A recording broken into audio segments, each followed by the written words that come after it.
Hai, Assalamualaikum. Selamat pagi. Jumpa kembali di Apa Khabar Malaysia. Pagi ini kembali kami berdua menemani anda, tak kira di mana jua anda berada. Walau apa pun jua yang anda lakukan 3 dah saat ini, mungkin tengah tonton kita sampai je office, buka terus Facebook di Bernama TV ataupun di mana jua lah anda berada. Terima kasih banyak-banyak. Apa Khabar Malaysia edisi hari Selasa hari ini 4 Julai 2023. Saya Cedi dan juga Pasha. Ya, saya. Seperti biasa kami akan bersiaran selama 1 jam dari Wisma Bernama dan pelbagai pengisian yang menarik. Hari ini kita akan kongsikan bersama anda.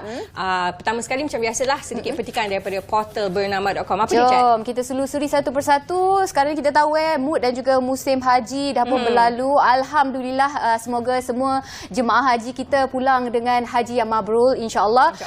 Untuk itu kumpulan pertama jemaah Malaysia yang baru selesai menunaikan ibadah haji akan berlepas pulang ke tanah air dari lapangan terbang antarabangsa King Abdul Aziz Jeddah pada pukul 7.15 pagi waktu tempatan, 12.15 tengah hari waktu Malaysia Rabu ini, dan kesemua mereka akan berlepas menggunakan pesawat MH8261 dan dijangka tiba di lapangan terbang antarabangsa KLIA Rabu ini 9.45 pagi. Dan kata pengarah operasi Maktab Muhammad Sawal Abong, bagi memudahkan urusan pulang jemaah haji berkenaan, pihak tabung haji dan syarikat penerbangan mengadakan City Check-in, iaitu penghantaran bagasi untuk proses daftar masuk di maktab penginapan masing-masing. Jadi senanglah jemaah haji dibenarkan membawa bagasi seberat 30 kilogram selain dilarang membawa pulang air zam-zam seperti ditetapkan oleh pihak berkuasa Arab Saudi. Jadi setiap jemaah haji akan diberi 5 liter air zam-zam setibanya mereka di tanah air. Apapun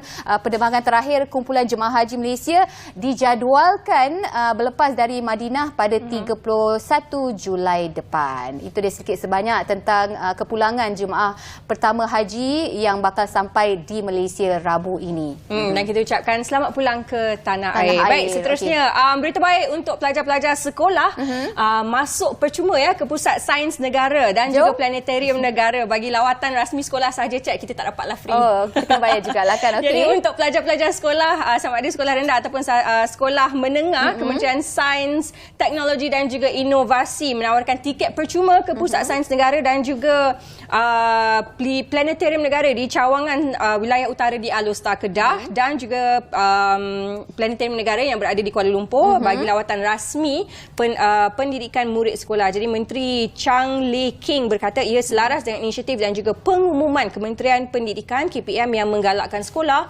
menganjurkan lawatan-lawatan pendidikan sebagai sebahagian daripada mengukuhkan lagi proses pengajaran dan juga pembelajaran, terutama sekali dalam subjek-subjek sains dan juga matematik. Jadi di samping itu diharapkan lawatan sebegini dapat lebih lagi menyemaikan rasa orang kata minat dan juga mungkin cinta kan pada mungkin dapat juga memberikan lebih lagi pendedahan kepada pelajar-pelajar terhadap orang kata subjek-subjek STEM, iaitu sains, teknologi, kejuruteraan dan juga matematik. Jadi Pusat Sains Negara dan juga Planetarium Negara ini menyediakan 1001 pengalaman sains dan teknologi kepada pengunjung, terutamanya kepada golongan pelajar. Jadi kepada sekolah-sekolah di luar sana, jangan lepaskan peluang ini untuk membawa pelajar-pelajar anda untuk orang kata explore the world of science. Kita dah ada peluang ini masuk adalah percuma, jadi ramai-ramai pergilah. Kalau ada yang nak di luar sana tak pernah pergi, bagi tahu cikgu. Cikgu, jom kita pergi Planetarium Negara, macam tu kan, Cik? Kecil-kecil dulu pernah pergi tak? Saya percaya sekolah-sekolah pun dah sedia maklum tentang perkara ini dan jangan lepaskan peluang. Kalau boleh jangan ketinggalanlah untuk ambil peluang ini. Betul, rugi ke sebab Planetarium Negara. Menarik sangat Planetarium Negara itu sebenarnya. Saya sendiri dah pergi, mungkin lepas ni kita boleh pergi lagi sekali. Ya, kan. Okey, lagi satu. Ulang kaji baliklah subjek sains. Betul. Kan? Kita ada peringatan lagi satu ni sebenarnya, Cik. Akhir-akhir ni baru-baru ni sebenarnya kita ada satu isu yang agak mengejutkan bagi kami di pihak Bernama TV juga mengenai seorang scammer. Scam apa ni? Scam apa dia? Scam Dia sebenarnya menggunakan nama bernama TV untuk orang kata pergi review makanan dekat restoran dan sebagainya. Jadi kita nak ingatkan anda di luar sana, kalau ada keraguan ataupun kesangsian sama ada seseorang itu betul-betul daripada bernama TV, dapatkan kepastian daripada bernama sendiri, boleh telefon kami. Dan juga kalau betul-betul nak jemput kami ke restoran, anda boleh email AKM AKM bernama TV@gmail.com. Betul. Sekarang semualah cuba untuk memperdayakan, tapi itulah kita kena bijaklah.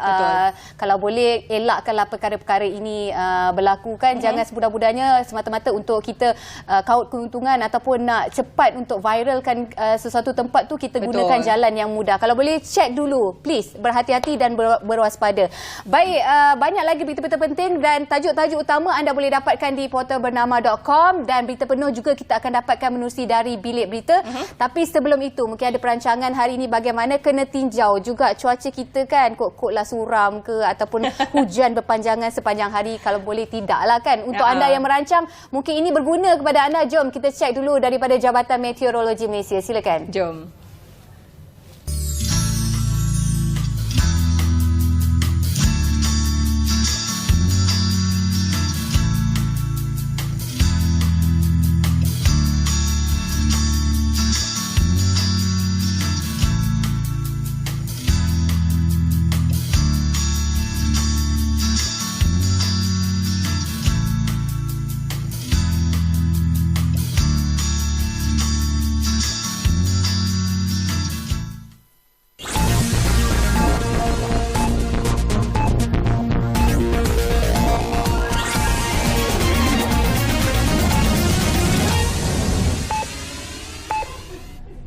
Salam hormat dan salam Malaysia Madani, bersama saya Winsla Santiran dari Bilik Berita. Baik, kita mulakan dengan perkembangan ini.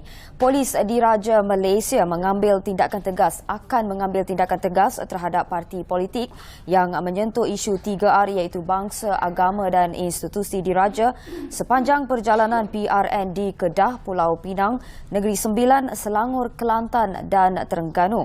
Ketua Polis Negara Tan Sri Razauddin Hussein menegaskan parti politik yang bertanding diingatkan supaya tidak memainkan isu sensitif sepanjang tempoh berkempen, khususnya berkaitan 3R.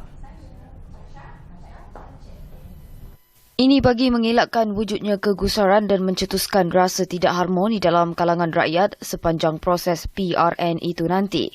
Dia isu 3R ini jangan saja menjadi satu perkataan yang sangat sensitif, yang tidak akan yang mendatangkan ketidakharmonian, terutamanya institut raja-raja, agama dan juga bangsa dia. Kita pun tahu kesalahan-kesalahan ini di bawah Akta Sultan lah, di bawah Akta Pilihan Raya itu sendiri, di bawah KK. Jadi kita tak naklah isu-isu yang sensitif. Bukan kata kita ini dalam perlembagaan kita boleh bersuara, tapi bukanlah isu-isu sensitif yang boleh memecah belahkan pada masyarakat yang berbelang kaum ini. Itu kita akan buka paper lah. Tanpa ragu-ragu kita akan buka paper.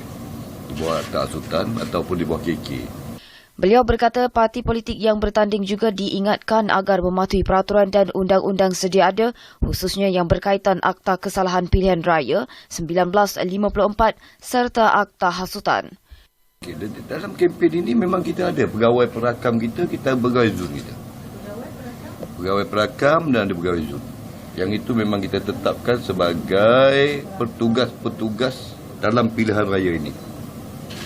Dan siasatan sama ada siasatan akan dijalankan oleh Bukit Aman ataupun siasatan akan dijalankan oleh kontingen itu sendiri. Yang itu kita akan tentukan. Tan Sri Razauddin juga berkata seramai 40,000 pegawai dan anggota polis akan bertugas sepanjang proses PRN di 6 negeri terbabit. Beliau berkata pihaknya menasihati parti politik yang bertanding agar memohon permit ceramah lebih awal bagi memudahkan urusan kelulusan. Jabatan Bomba dan Penyelamat Malaysia JBPM telah meningkatkan kesiapsiagaan pegawai dan anggota serta logistik di negeri-negeri yang terlibat amaran angin baratan bertiup kencang yang boleh menyebabkan ribut, petir beserta hujan lebat dan angin kencang.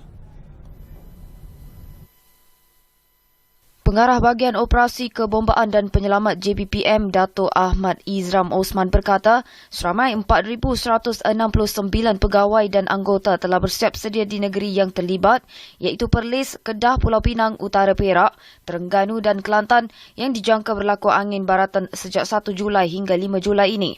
Kita mengikut kita punya hotspot biasa berlakunya banjir. Kita akan follow hotspot itu. Sebelum ini dah 2 hari dah berlalu, tidak ada apa-apalah yang agak membimbangkan lah. Dapat ditangani dengan baiklah. Dato' Ahmad Izram berkata ekoran situasi angin baratan itu orang ramai dinasihatkan untuk tidak melakukan sebarang aktiviti termasuk mandi di pantai manakala nelayan pula tidak turun ke laut kerana keadaan angin kencang. Katanya dari segi logistik pula semua jentera, utiliti dan juga pesawat di seluruh negara berada dalam keadaan bersiap sedia untuk menyalurkan bantuan jika berlaku kejadian bencana ketika angin baratan tersebut. Sekian dari Bilik Berita. Salam Malaysia Madani dan salam hormat.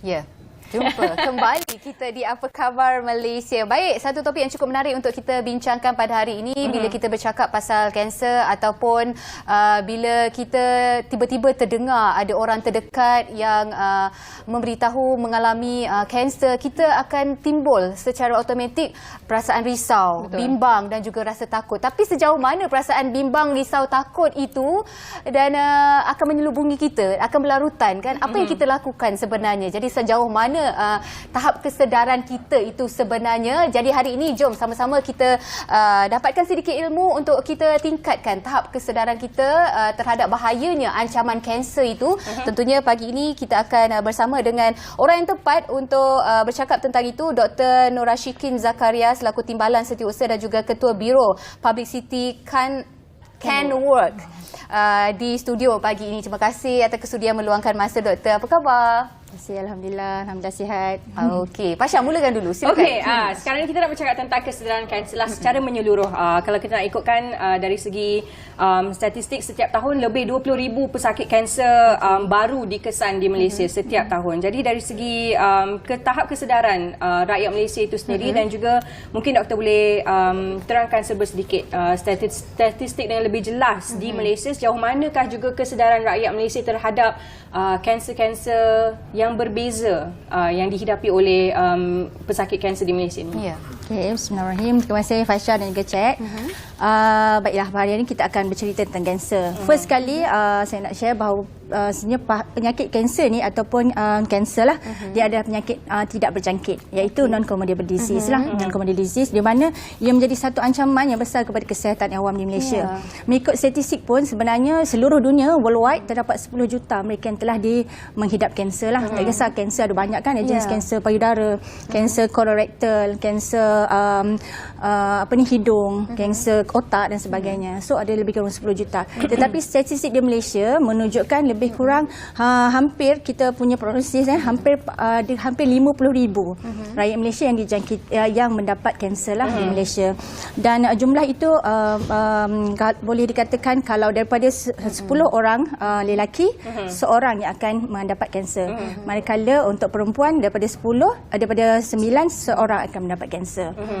Maknanya statistiknya daripada kalau kita lihat kawan-kawan kita daripada 10 tu seorang sakit, so maksudnya memang tinggilah. Takutlah kita dah kira-kira pula kan antara kawan-kawan kita 10 orang. Tapi kita tak mendoakan benda itu berlaku.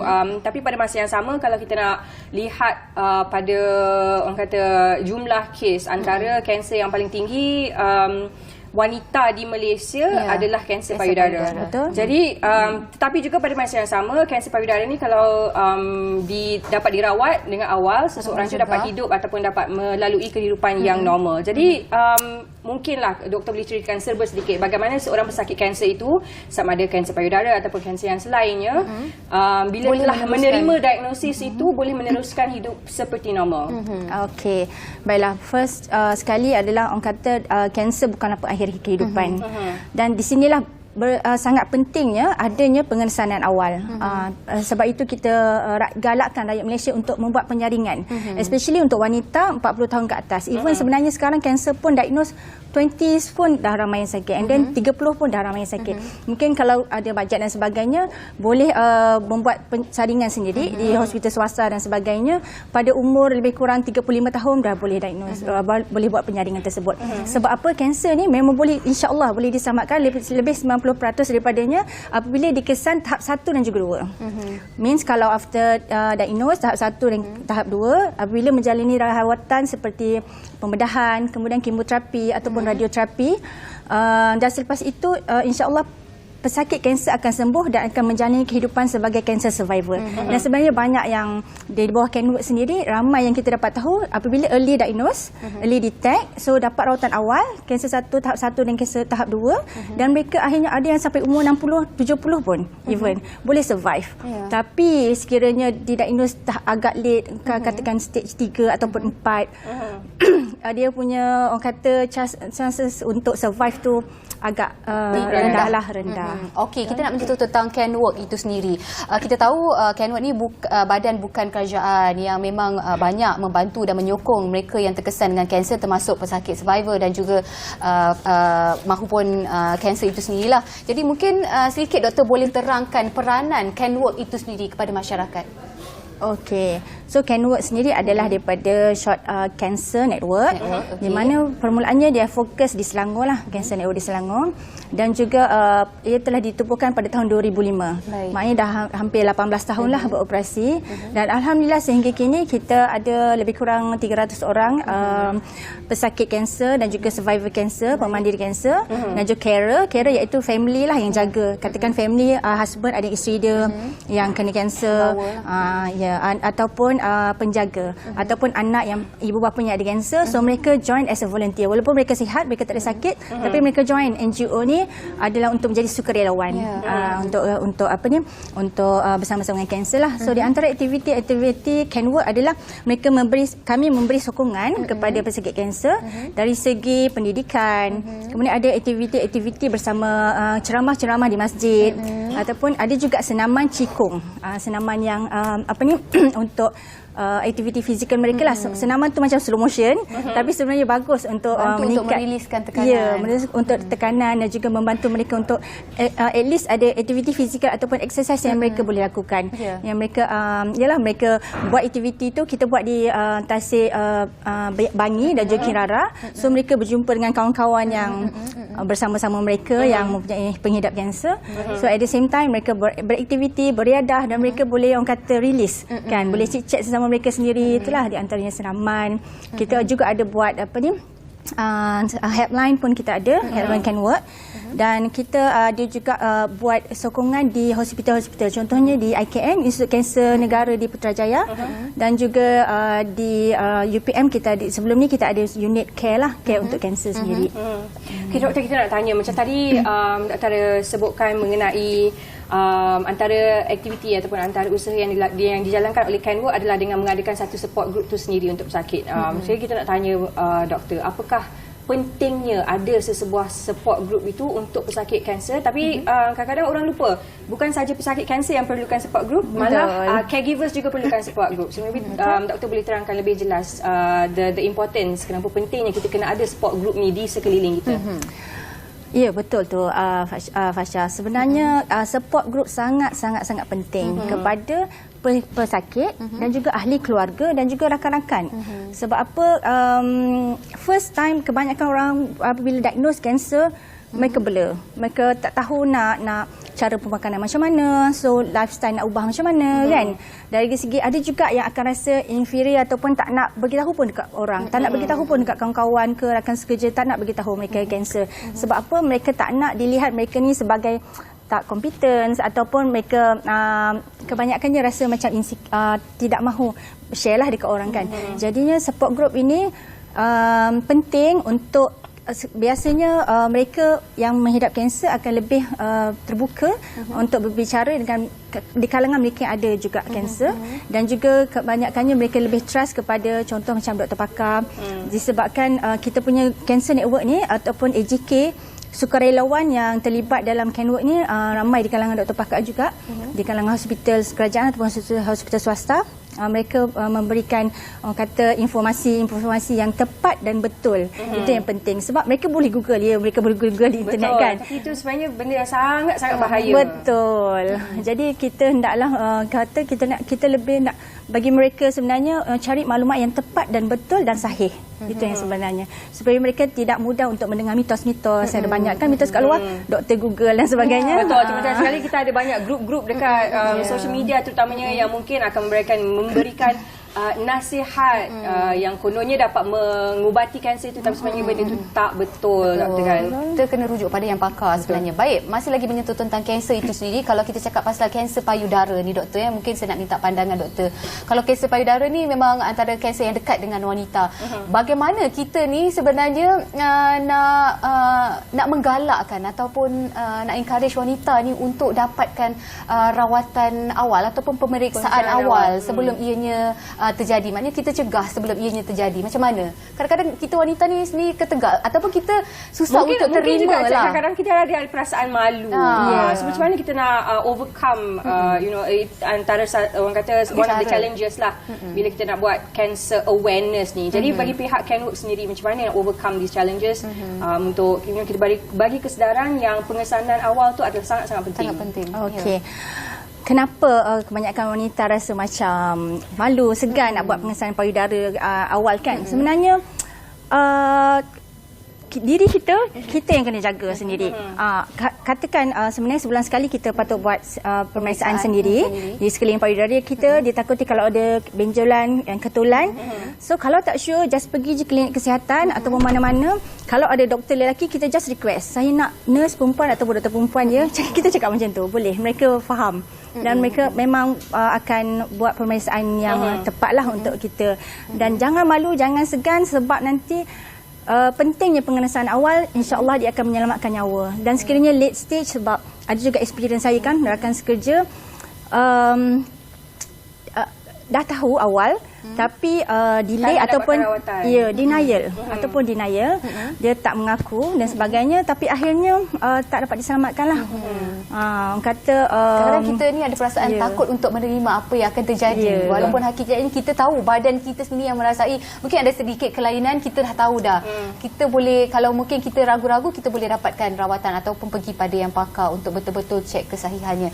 Baik, menyentuh tentang program yang akan dijalankan oleh CanWork itu sendiri tentang high tea tu, mungkin doktor boleh highlight tentang perkara itu? Okey. Sebenarnya CanWork ni dinaung oleh Permaisuri Selangor, iaitu Permaisuri Tengku Nur Rashikin. Beliau adalah tuanku adalah merupakan Permaisuri adalah merupakan penaung CanWork. Seterusnya penasihatnya adalah Naib Chancellor UPM, iaitu Dr. Muhammad Roslan Sulaiman, dan juga pengurusinya sendiri adalah cancer survivor, iaitu Dr. Mazana Muhammad. Dan insya-Allah pada 16 bulan Julai, hari Ahad, dalam lebih kurang 12 hari lagi, kita akan mengadakan high tea charity untuk mengutip dana dan sebagainya, dan untuk merapakan ukhuwah. Dan tiket adalah serendah RM150 untuk satu seat. Dan sebenarnya kita ada juga menjual meja. Paling rendah satu meja 10 orang berharga RM1,400. Maknanya kalau dikirakan seorang hanya 140 sajalah. So ada diskaun RM10 lah kalau beli meja. Betul. Dan sekiranya macam tuan-puan ataupun hadirin tak dapat join pada hari tersebut, boleh berikan hadiahkan kepada cancer survivor ataupun carer ataupun caregiver kanser yang ada di berdekatan lah. Kita buat di Universiti Putra Malaysia, di Dewan Besar Universiti Putra Malaysia, Selangor, Serdang Selangor. Pada 16 bulan Julai, Ahad. Satu hari sahaja? Satu hari daripada pukul 2 petang hingga pukul 5 petang. Macam mana kita nak dapatkan tiket ataupun seat untuk ke charity high tea? Ada nombor ada nombor, boleh doktor laman kongsikan web, bersama-sama. Okey. Bagaimana orang boleh menghubungi CanWork? Kita ada talian bebas tol 1-800-22-8677, dan juga boleh kontak juga Dr. Nazira, iaitu PIC 013-593-8627. Dan boleh juga tengok dekat Facebook page ataupun Facebook group canwork.official. Canwork.official. Dan seterusnya Instagram CanWork Official, Twitter pun ada CanWork Official. Dan YouTube pun ada, Persatuan Cancer Network. Okey, seperti yang tertera di Kaca TV, Seperti semuanya maklumat ada di situ untuk anda yang mungkin berminat untuk menyertai sama-sama charity Haiti bersama dengan Canworks untuk 2023. Baik, kita sebenarnya tak cukup masa sangat. Terima kasih atas perkongsian yang cukup berguna pada hari ini. Terima kasih banyak Dr. Nur Rashikin Zakaria selaku Timbalan Setiausaha dan juga Ketua Biro Publicity Canworks. InsyaAllah kita jumpa di lain kesempatan, Doktor. Terima kasih Cik Fasha. Baik, dan jangan lupa dapatkan tiket pada anda untuk kita sama-sama sokong orang kata kesedaran kanser kepada Canwork. Okey. Kita nak berhenti berehat untuk seketika. Selepas ni kita akan kembali dengan tetamu kita yang seterusnya, Cik. Jangan ke mana-mana. Ya, ada konsert.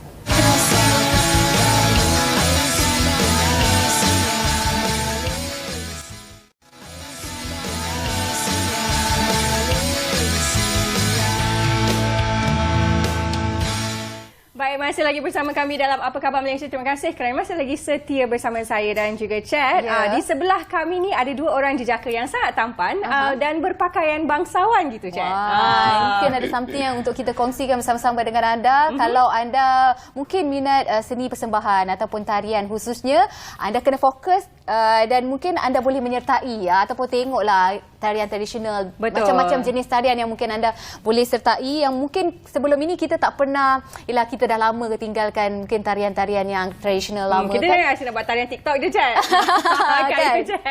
Baik, Okey. anda semua kita ada bawakan sesuatu yang sangat-sangat menarik pada pagi ini. Bersama kami adalah Encik Abdullah Muhammad Reza, merupakan pensyarah pengajian Konservatori Muzik Tradisional dari UiTM dan juga Encik Khairul Anwar Zainuddin, pensyarah pengajian seni persembahan dari UiTM. Hari ini kita nak bercakap mengenai Leluri Gemalai 2023 Bunga Tanjung. Nama dia pun dah very sesuatu yang menarik untuk kita kongsikan tentang Leluri Gemalai 2023 Bunga Tanjung. Apakah itu, mungkin Encik Abdullah boleh kongsikan bersama-sama dulu? Secara dasarnya ia adalah sebuah konsert. Konsert penilaian untuk pelajar diploma dan juga pelajar ijazah lah. Maksudnya pelajar-pelajar ni dia terdiri daripada pelajar diploma muzik, diploma seni persembahan dan juga diploma seni liberal. Termasuklah ijazah pun begitu juga. Dalam muzik, seni persembahan dan liberal. Jadi konsert ni adalah sebuah konsert persembahan tarian yang diiringi dengan muzik yang live lah, secara langsung lah dimain oleh pelajar muzik. Jadi di istilah tadi kita dengar nama tu macam menarik ya, Leluri Gemalai Bunga Tanjung. Jadi dari segi istilah tu, leluri ini sebenarnya asal perkataan tu kita dapat daripada idea Encik Khairul. Jadi bila kita kaji balik, leluri tu maksudnya adalah dari segi istilah ia adalah tradisi ataupun satu aktiviti yang dijadikan sebagai satu budaya dalam sebuah kaum kan. Jadi leluri itu adalah tradisi. Dan gemalai itu seperti kita tahulah gerakan yang lemah lembut kan, longlai lemah gemalai macam itulah. Jadi leluri gemalai itu kita melihat pada istilah dia adalah tradisi tarian macam itulah yang lembut. Dan Bunga Tanjung ni kita ambil perkataan Bunga Tanjung tu adalah Bunga Tanjung ni dia sangat sinonim dengan budaya kita Melayu. Yang dulu kita tengok budaya Melayu di setiap rumah, kebanyakan rumah-rumah di kampung mesti ada tanam pokok-pokok bunga, khususnya pokok bunga Tanjung.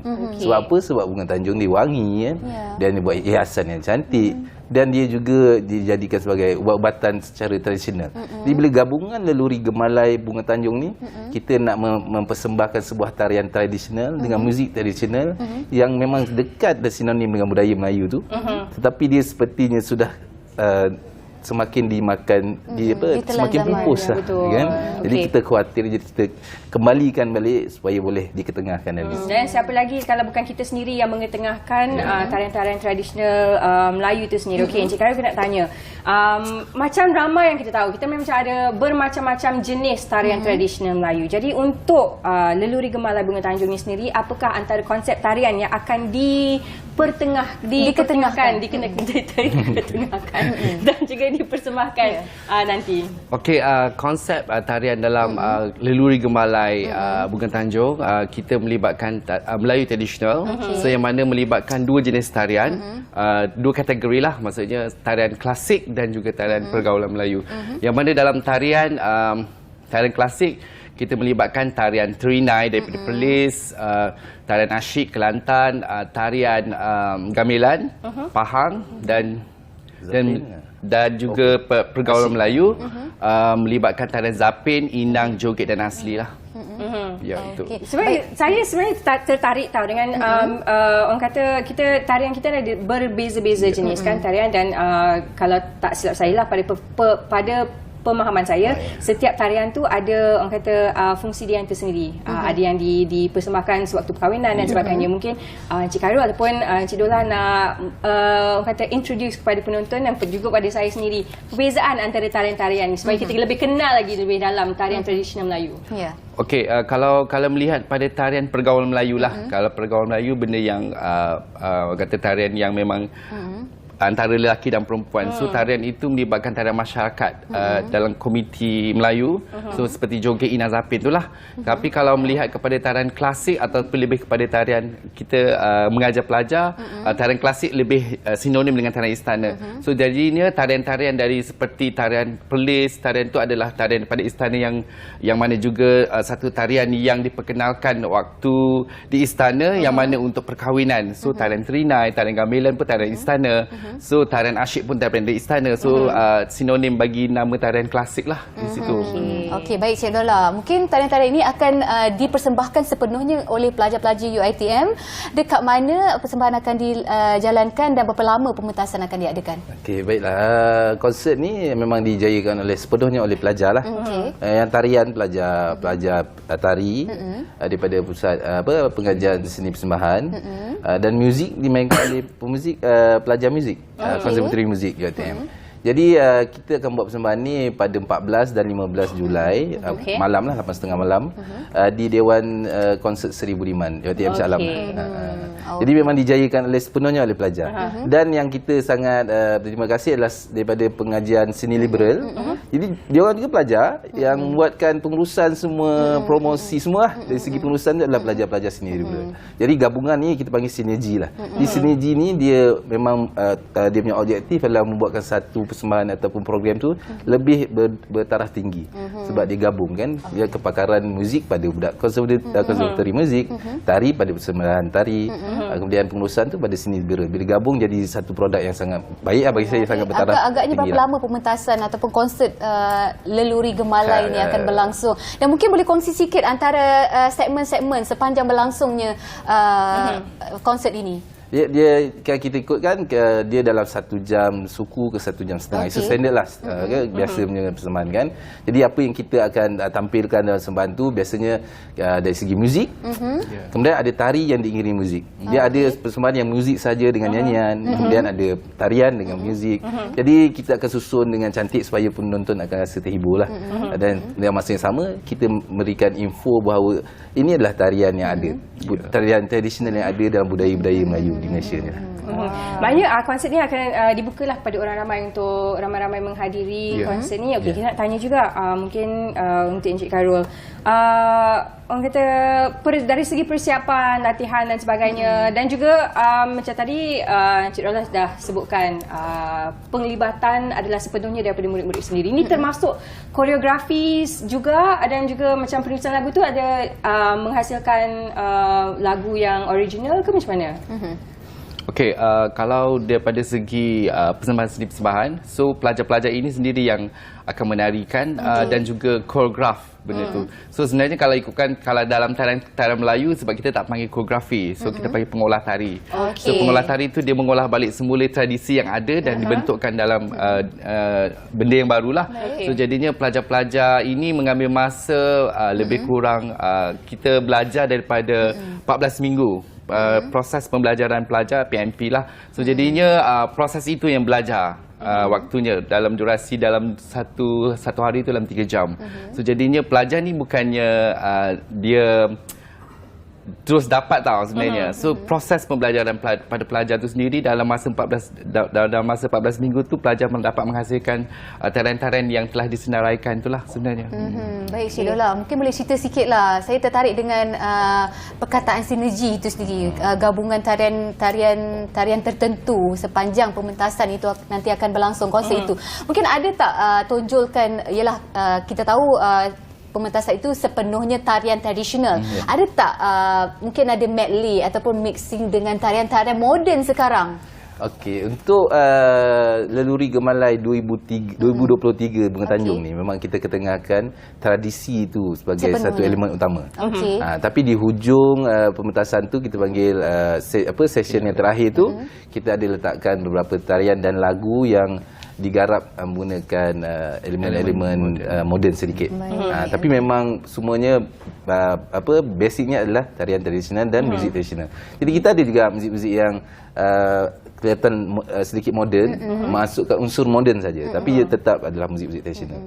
Contohnya macam lagu-lagu keroncong kita, lagu ghazal, lagu zapin, ada sedikit lagu zapin dimodernkan sedikit, tapi ia ada tetap lagu zapin kita lah. Menariklah. Saya tanya kepada Encik Khairul dan juga Encik Abdullah juga sendiri. Dua-dua sebagai pensyarah muzik tradisional dan juga pengajian seni persembahan itu sendiri yang hari-hari berdepan dengan pelajar-pelajar anak-anak muda sekarang. Macam mana kita nak menggalakkan mereka, macam mana orang kata dekat dengan tahap minat tu kita nak mendekatkan lagi anak-anak muda kepada seni tradisional Melayu kita.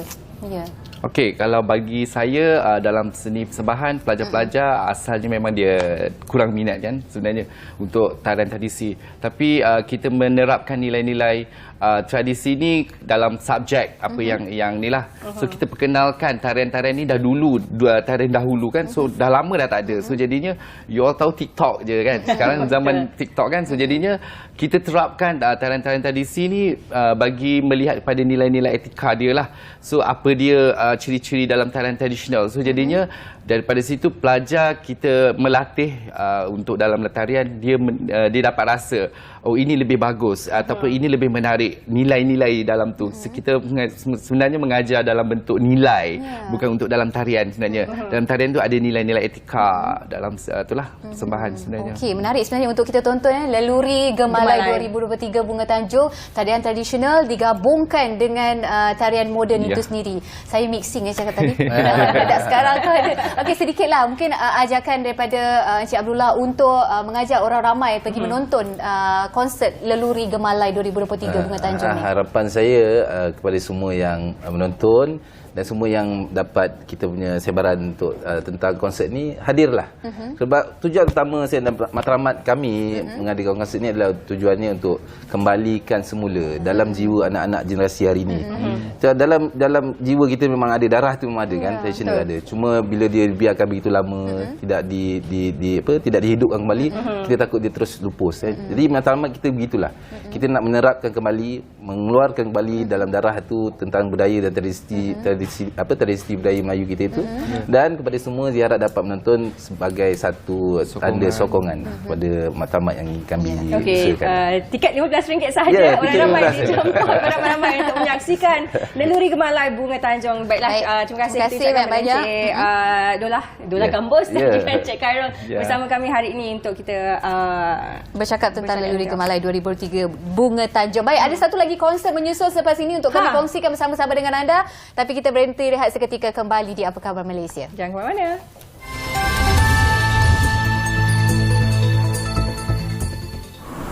Salam sejahtera kepada penonton Bernama TV.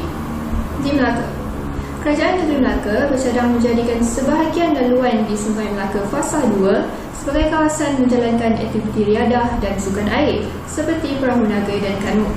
Ketua Menteri Melaka, Datuk Seri Abdul Rauf Yusof berkata, cadangan itu bertujuan menambah tarikan Sungai Melaka sekaligus dijadikan salah satu produk pelancongan baru sempena Tahun Melawat Melaka TMM 2024. Abdul Rauf berkata, beliau akan meminta pihak Perbadanan Pembangunan Sungai dan Pantai Melaka (PPSPM) memberikan jadual iaitu tarikh dan masa tertentu agar aktiviti riadah dan latihan sukan air seperti kanu dan perahu naga dapat dijalankan di Sungai Fasa 2 Melaka berkenaan. Menurutnya, inisiatif itu bukan sahaja dilihat mampu menarik kedatangan pelancong pada TMM 2024, malah berupaya mengambil kedatangan peminat sukan air untuk menjadikan Sungai Melaka Fasa 2 sebagai tapak latihan sukan air berkenaan. Beliau berkata demikian ketika ditemui pemberita selepas merasmikan Perlombaan Perahu Naga Melaka 2023. Turut hadir Esko Pelancongan Warisan Seni dan Budaya Negeri Datuk Abdul Razak Abdul Rahman dan Pengerusi Persatuan Perahu Naga Melaka Datuk Wong Suta. Abdul Rauf berkata, cadangan berkenaan hanya melibatkan kawasan di Sungai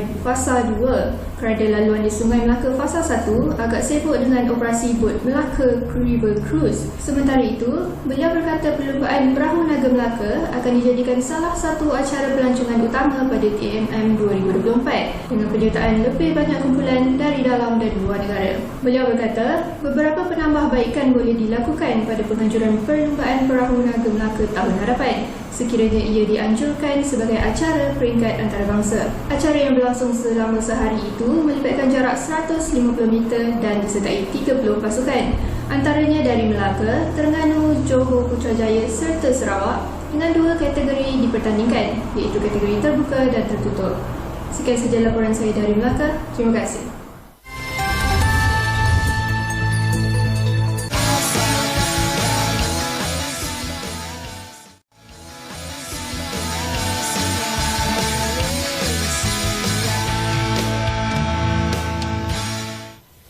Ya, kembali bersama kami di Apa Khabar Malaysia. Tadi cerita pasal konsert, tapi Lepas berkaitan dengan konsert juga lagi.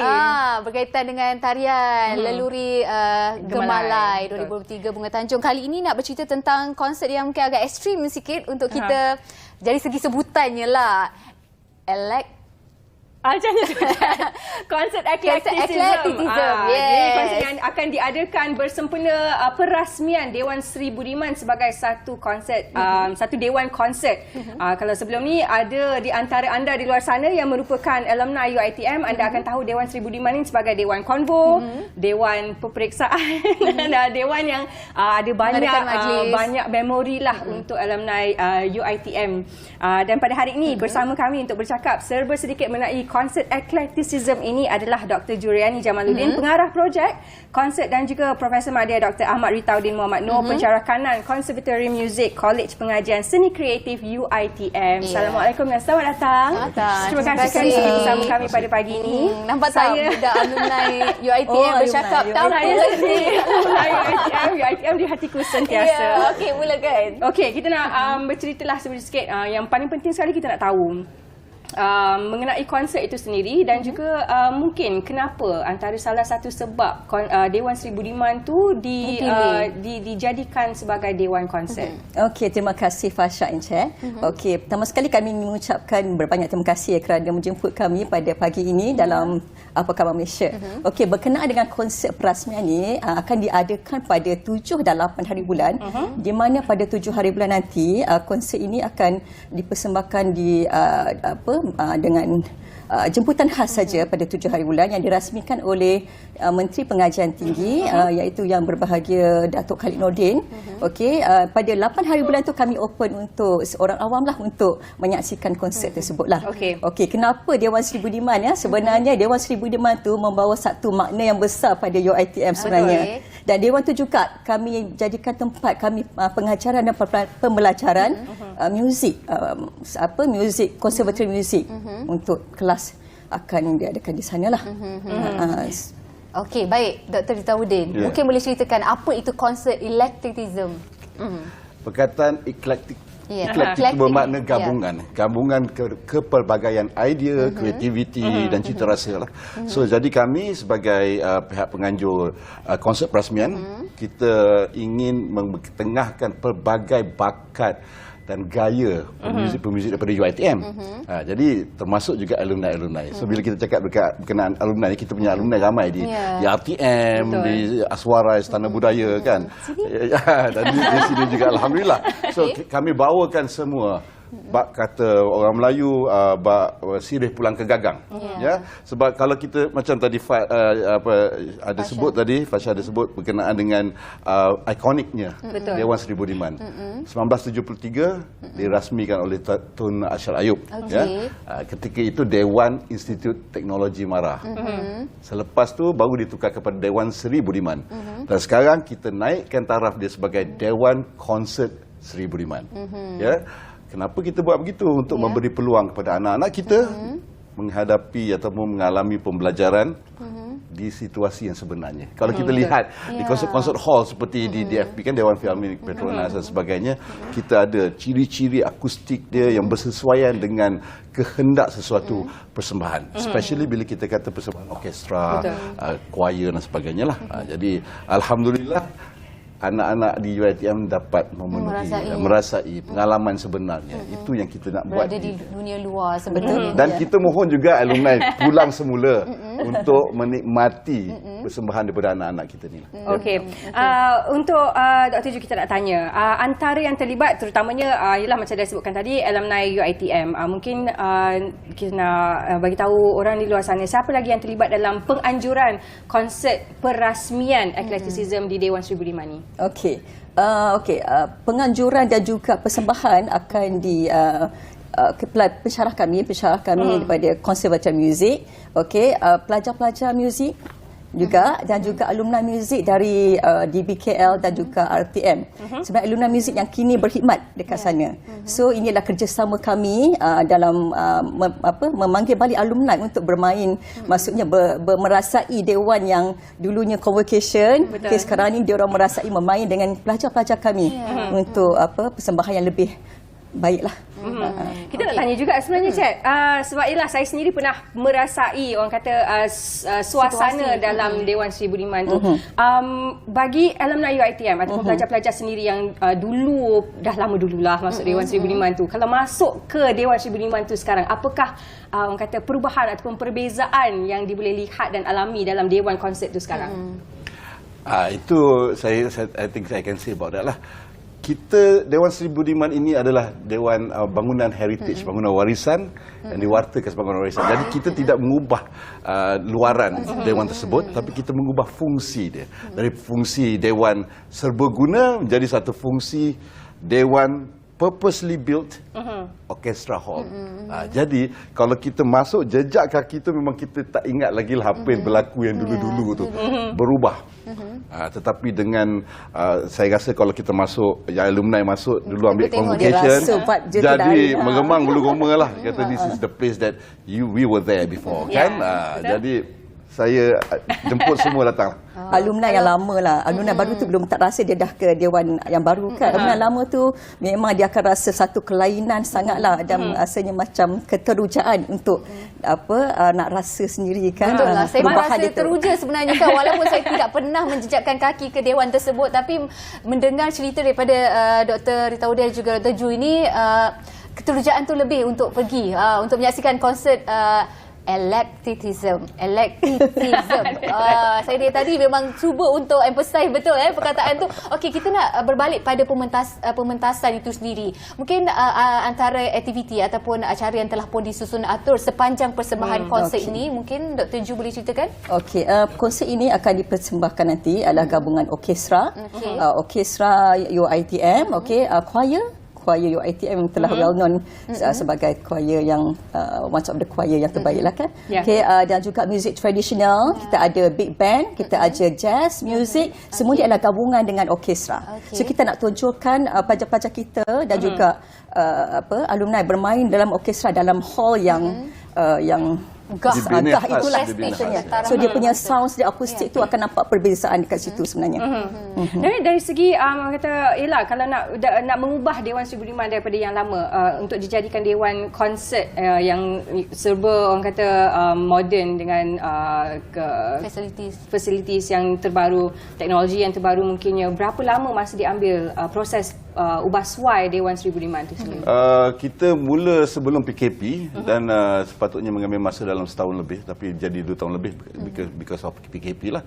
Dan untuk mendapatkan yang terbaik dengan peruntukan yang telah diberi oleh pihak pengurusan, kami juga telah engage orang kata pakar-pakar daripada luar, pakar akustik juga daripada luar untuk melihat keperluan dewan tersebut. Sebab dewan tersebut ialah dewan biasa kan, orang ramai nak menukarkan menjadi satu dewan konsert bukan mudah. Jadi kita alhamdulillah kita berjaya lah dengan peruntukan yang diberi, berjaya menukarkan dewan tersebut menjadi satu dewan yang sangat baiklah, sangat bagus. Dan kita ni satu-satunya universiti di Malaysia yang mempunyai dewan konsert kami sendiri untuk persembahan muzik. Yang saya percaya dengan adanya konsert sebegini, ianya merupakan salah satu matlamat UiTM sendirilah untuk memperkenalkan dewan ini kepada masyarakat ataupun orang luar. Jadi bagaimana, adakah perkhidmatan ataupun servis yang ditawarkan ini boleh digunakan oleh orang di luar, contohnya pemain muzik profesional yang ingin menggunakan pentas di Dewan UiTM ini, bagaimana? Ya, kita memang buka untuk penyewaan selepas ini. Tapi sekarang ini lebih kepada kerjasama. Kita ada macam MOU daripada luar kan untuk menjalinkan kerjasama dengan Conservative Music untuk jalankan aktiviti pelajar-pelajar muzik itu sendiri. So sekarang ini lebih kepada pengajaran dan pembelajaran di muzik. Lepas ni kita akan buat kolaborasi banyaklah sikit. Kan, dan juga penyewaan juga memang kita open untuk penyewaan ya. Selepas ini. Sebenarnya kalau tengok dekat dewan, luar dewan tu nampak macam dewan biasa tau. Sebab kita kekal lagi dia punya identiti dewan tu dekat luar. So tak nampak macam terlalu, bila masuk saja, melangkah masuk saja ke dewan tu baru terasa dia punya vibes dia. Okey. Kita nak tanya juga dari segi impact ke atas lah, orang kata mungkin kalau kita lihat sekarang ni kita kekurangan art space, especially untuk anak-anak muda nak mengetengahkan karya muzik persembahan dan sebagainya. Impact adanya Dewan Konsert Dewan Sri Budiman ni ke atas mungkin boleh menggalakkan lebih lagi, ataupun mungkin space ni akan boleh digunakan oleh lebih ramai lagi anak-anak muda untuk kita menggalakkan, mengembangkan culture art itu sendiri. Macam mana, Doktor? Salah satu sebab kenapa kita perlukan tempat own performing spaces, because kita dah selama 40 tahun kita tiada tempat kita sendiri.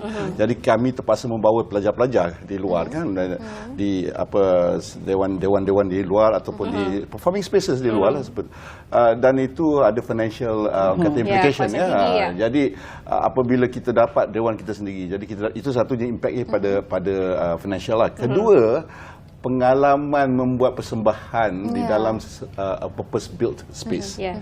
Itu yang paling penting, sebab kita ingin menyediakan mereka dengan pengalaman belajar yang boleh mereka gunakan di luar. Jadi tak adalah bila pergi keluar tu aku tak pernah perform di dalam dewan begini, dewan yang besar macam ni kan. Jadi kita dah sediakan dia. Itu sebab bila mereka membuat persembahan di luar negara, tak ada masalah.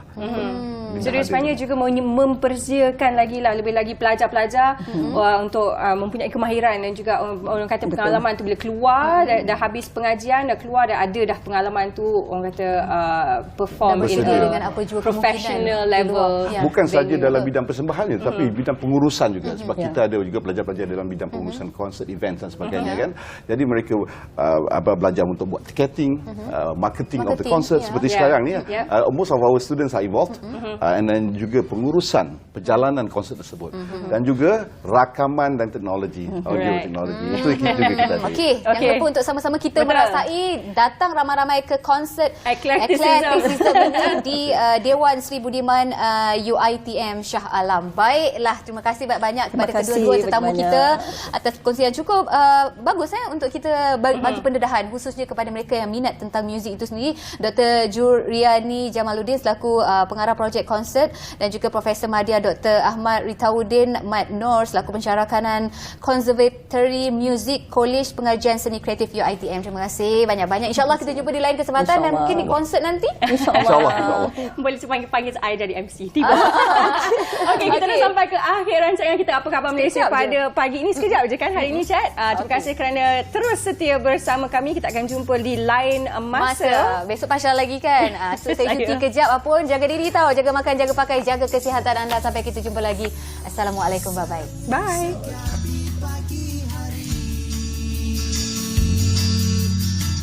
Terus bangkit yakin